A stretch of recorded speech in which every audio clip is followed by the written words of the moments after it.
But fundamentally, people don't care about insurance, and that's our fault. So if we can't get people emotionally invested in what we're doing, then they do just think whatever's cheaper.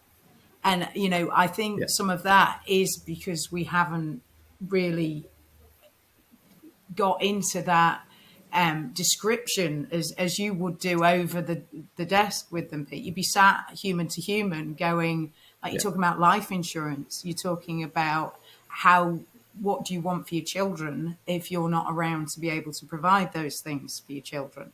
That is a very deep conversation to be having with somebody, and yet somebody will buy a life insurance policy online just as a kind of, oh, I need this, I better grab that policy in. And until we learn how to evolve the product so that we can really get people to understand what they're buying in a digital world as well as face to face, and we move our advertising and engagement to do that, we're going to constantly butt up against this. It's this thing that you don't care about. They're just seeing it as a grudge purchase. I've got to spend this amount of money and I just want Yeah. to get rid of it. So I think one of the And big there's a whole things education piece, isn't there?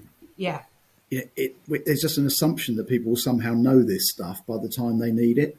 And I think one of the big downsides of following the retail distribution review, however many years ago it was, is this huge reduction in financial advisors who, all right, they got themselves a bad reputation for some slightly shady behaviour around pensions and endowments, but they performed an incredibly valuable service actually talking to customers, in that face-to-face way, and actually sitting down with them and saying, look, what would you do?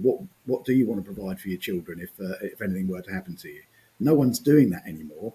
And particularly with the cost of living crisis, I mean, whoever, what hard-working person comes home from work at the end of the day and thinks, oh, I must just go online and see whether I can spend some money on some life insurance. I mean, said literally nobody ever. It's kind of, that's a real problem.